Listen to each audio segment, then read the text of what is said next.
Hi, everybody. Tim Hughes here. I'm the CEO and co-founder of DLA Ignite. I'm here with Anna. And today we're going to talk about why culture is so important in the workplace. And I'm really interested to get in and hear what you've got to say, Anna, because we've delayed in actually having this conversation. So I want to get in and talk to you. Before we do that, I always ask my guests right up front, where can people find you? Because if you get any spark of inspiration, they want to come and check you out and stuff. So where can people find you? Well, thank you, Tim, for making the time to have this conversation. I really love that. And it's really the topic that I care for much more than anything else. So they can find me on LinkedIn. It's easy access. I mean, I talk a lot about this topic as well as other topics that are very much related to the life of the employee, but also to the efficiency of the company. Excellent. Thank you. And you're very social. I mean, I contacted you over LinkedIn and you responded within like 24 hours or something. So, I mean, you're in a time difference for me because you're in California, right? You've got the sun and so why don't you just tell us a little bit about your journey? You know, how have you got here? Because I interview a lot of women, and I get women watching as well. And it's funny. I interviewed someone like the other week, and what they had was you're an inspirational person. You know, what we need are way more women that are out there that we can look up to and say, I want to be like that. I want to aspire to that. So how did you get where you are today? Thank you very much for the question, because that really uncovers also the thing that we don't make it easy for women really to help out for society. And that's for sure. Well, I started off working while studying. I was very much trying to earn my living and also finance my studies. I was very much involved in the beginning in marketing and sales. And then I very much turned to have my postgraduate studies in human resources. And this is how I really very much developed myself within the human resources area, but coming very much from the development aspect of it. So I was very much developed in how you really have the design within the organization, have really the people the talent that you need in order to do the business that you want. And very quickly, very much specialized myself in organizational development. Involved in organizational design, redesign, process reengineering, and specialized very much in how you change things from the way that they are to the way that you want them to be. Yeah. And this is how I really very much became today what we call, let's say, a transformation manager, or really dealing with change within organizations. Wasn't easy. Because I mean, as women, we make it tough and tougher to contribute. And during pandemic, women were really in the most difficult situation because the burden of everything within the family usually is on the shoulder of women. And it's certainly in the pandemic. I think that and it's going to be interesting to see what happens when we go back, because I think that. One of the things that's happened is that men have had to step up because they've been working from home, and therefore they may have actually got involved in some of the duties that have happened in the home. I wonder if that will carry on if they have to go back to the office, and that's something that we'll see. So you've been involved in organizational building organizations. So what is it that how are you seeing that change today in terms of where it was 10 years ago to the fast forward through the pandemic, or about where you think it's going to go in the future? Well, I do believe that at this point, organizations have been much more acknowledging the factor that the employees have and how they feel about the company is a significant factor for their success. And this is different than 10 years ago. And that's a wonderful achievement that has happened, that this kind of relationship of how an organization is really treating their people has an impact on how successful they are on their business. This has been realized. I'm not really sure that the vice versa relationship is also realized as well. So, and I would like very much to talk about that. Okay, so why not? I mean, I talk a lot to a lot of people, and it's funny when they actually say they've got, hey, we've got a diverse company, we've got great loads of training, and they reel off all these things, and I say yes, but from the outside, I can't see that. And so look, there's already we're having a battle for talent. I mean, we've gone from people saying people being laid off to there's now 1 million jobs going here in the UK. So we're in a situation where there's lots of opportunity. So how is it that the organizations are going to get the talent that they want? What is it that they need to do? Well, it is true that if we understand that there is no really a switch on and switch off between work and life. And I mean, especially during the pandemic, that was very real. So the work is very much integrated with your life. So what happens within a company is very much your own life. With that saying, I mean that the conditions that someone really enjoys or does not enjoy is very much affecting his or her personal life and family life as well. There was a lot of, let's say, there is a gap between what an executive might consider as a good culture or a good welcoming environment compared to what the workers really want. Because a lot of times it's the executives really consider as good culture the benefits that they provide or the amenities that they have or the aesthetics of the company. While the workers, what they really want is very much conditions that allow them to empower themselves, to work to their best abilities, to be trusted, and also very much to feel safe in a learning environment that they can really try things. And these kind of conditions are not, I mean, research shows that are not very much provided. And not only that, there are situations that go even to the worst direction, that we have a leadership that very much depends on presentism. I want you to be here because I want to know what you're doing. So yeah. Where's Steve gone? Yeah, he's on a 2-hour lunch break. He can't do that. Yeah, okay, of course, yeah. And micromanaging people, really getting involved because there is lack of trust. And these are conditions that, I mean, and they go even to microaggressions, lack of an inclusive environment. So yeah, you might have diversity, but people really don't dare to speak up. So is that really diversity? No, because people do not feel safe over there and they cannot express themselves. So this kind of environment has a very good corrosive effect, not only within the workplace, but also outside it, because it has the power very much to create, to harm our society. And I will explain why. This environment of distrust is not only the environment that creates a lot of mental health problems and well-being, because you feel depressed working within such an environment. So you cannot really function for our society. So that is a society problem. It's not just a workplace problem. But also, when you really cultivate this mistrust within organizations, you really replicate that at an environment broader than the corporation, because disengaged employees really develop mistrust for the society overall. And what is this that we create? We create a society that has a division, fear, a lack of inclusion. Is this the society that we want to live in? And with that, I would like to say that we very much talk about the sustainability of a corporation and how it really affects the environment with the practices that the corporation has.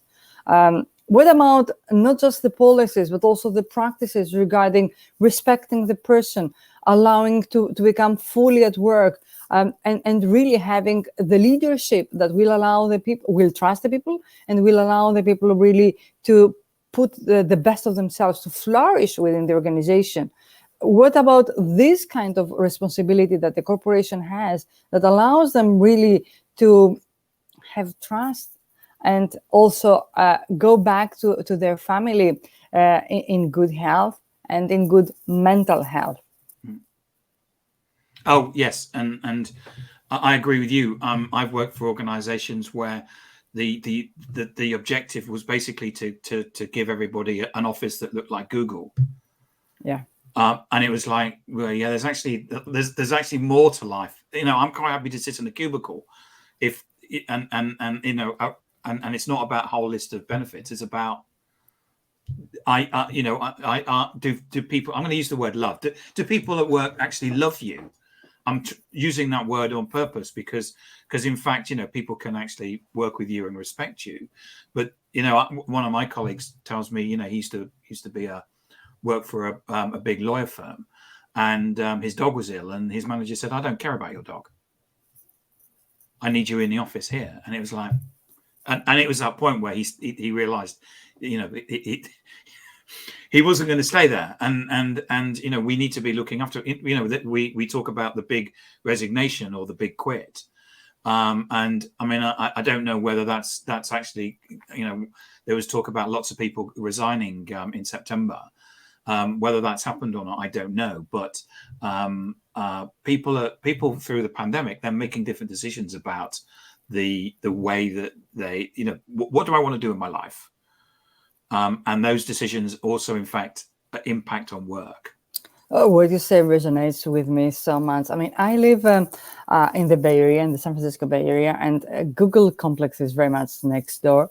And Okay, yeah, I've been there. yeah, and there was so much people that left the area during the pandemic because they wanted better conditions, moved away, and they very much enjoyed living in a larger house, having the opportunity to enjoy the company of their children, the dog and cat, and so on. And when you really say to someone that I don't care about your dog, that means very much that you don't care about the person, because that's the life of the person. Okay. Yeah. And yeah, we're very much talking about this great resignation, and a lot of people really have a huge, I mean, it's so hard to find the people that you want right now, because people are very much more eclectic in which company they would like to join. I would like very much to say that people have realized through that hardship that humanity is going through with the pandemic, that there are some values in life that are very much not negotiable, Yeah. and they really fight for them. I was very much, I think that a book that was written by Jeffrey Pfeffer on how important impact corporations have in the life of people, called Dying for a Paycheck. It was very much. I've heard about that. I've not read it, but Yeah, I mean, Jeffrey Pfeffer is a wonderful organizational development professor in Stanford here. And he was very much talking in 2018, which was early enough, on how big the responsibility is for the corporations really to take care, not just about everything else, but also mental health of the people and the health itself. And the practices that leadership might be implementing is really harmful to the health of the people. So, which is daring to say, but very true. So we're here to talk about culture in the workplace. So what's your view about culture, and what's your mechanism around culture? Well, there are some factors that you really go after. One thing is very much to audit the situation and understand what is really going well and what is not really going well. And in order to do that, you really ask the people to get it. But it's different angles that you can analyze this information. And also, you really try to understand what are the practices that are over there. So you don't have to hear just opinions. You have also to check out hard measured things. What are the policies that you have over there? Do you fulfill, let's say, the absolute minimum of things? And last but not least, even more important than anything else, leadership behaviors. And the mixture of all these three things can really help us understand what is the situation. And when you do, you really have to act upon that. And the areas that you act upon is very much how inclusive the work environment is. And it's not, I mean, you can hire really every culture, every race, everyone, every different ideas. Do you really allow them the space to express themselves? And with that, you really have to work hard to see how this expressing themselves is being integrated within the management systems. So this is a very important exercise that you take. And last but not least, how unbiased communication and practices are. And I mean, sometimes it's not only unbiased, but also so poor and non-existent. So you really need to make sure that there are consistent communications of a respectful level, and also very much of an inclusive nature. And I would like to say at this point that having a good culture, it very much starts from the top. Yes. So I always say that the culture is the shadow of the leaders. Yeah. Yeah. So is it? Do you see this as coming? My question was around, should there be? Does this come from human resources or a people officer, or should you even have something like a culture officer who? Because that you are going to get people. You need to get culture coming from the leadership, but you also need to get people to do things as well, don't you? So is that where do you see that coming from? Yeah, usually it's burdened on the human resources, and especially at this time that human resources is really doing and redoing policies that are changing by the moment. It's very tough to be done. So I believe that having people that are much more specialized, it will help. And we've seen that with diversity and inclusion, that a lot of corporations have specific roles devoted on that they help curate the situation on that very important issue. So I see that being very much developed towards that direction for culture as well. So culture is much more broader, and it very much cuts across every level of the every level, laterally and horizontally as well as vertically within the organization, and it's much more tough. And you need very much a strong, really officer, a stronger within the context of having very much a good knowledge of that, but also at the same time being very much with the executive presence required in order to affect how things are being done. And what about you've also talked about the corporations and the impact on society?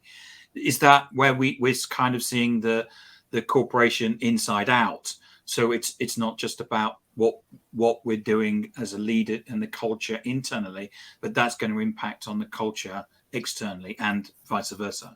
Yeah, because if we accept the fact that a person is not really different when goes out of the workplace, so what we do within the workplace has a huge impact outside in the society.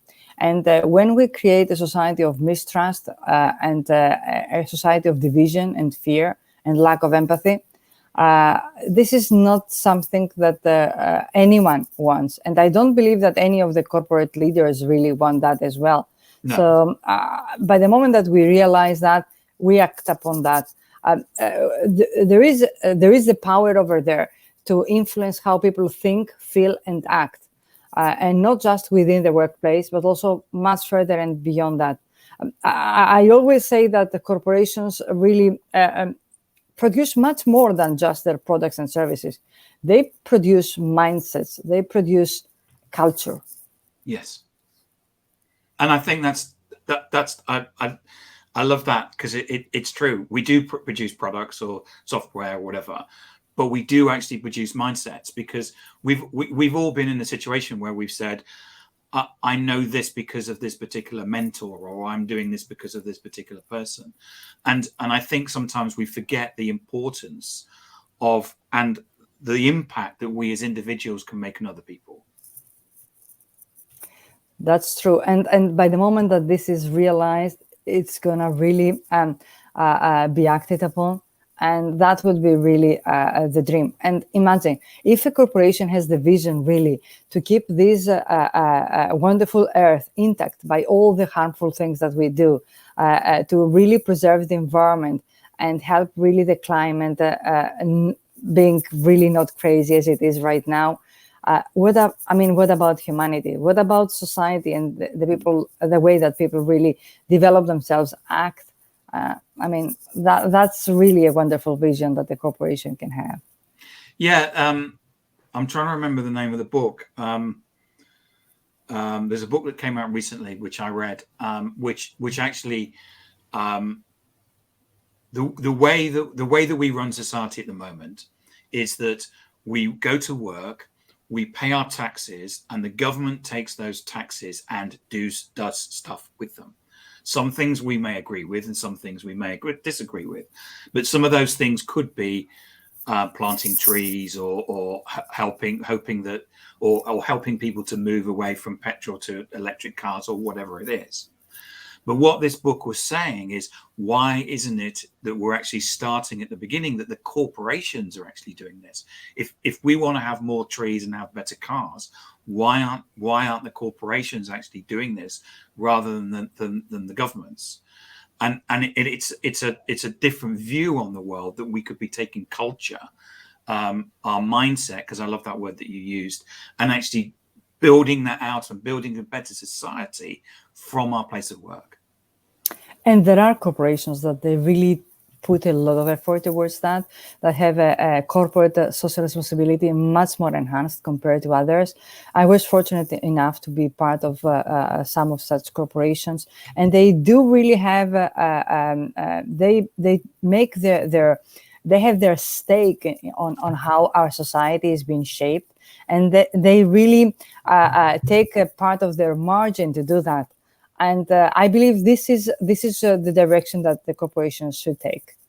And Anna, I just love your manifesto on this, and the fact that we have to have people standing up and saying this, so that people go around, yeah, actually, do you know, that's quite a good idea, because we all want to live in a better world, and we can see, most of us can see, that there's certain things need to be fixed, and we can actually be doing that from actually within our companies.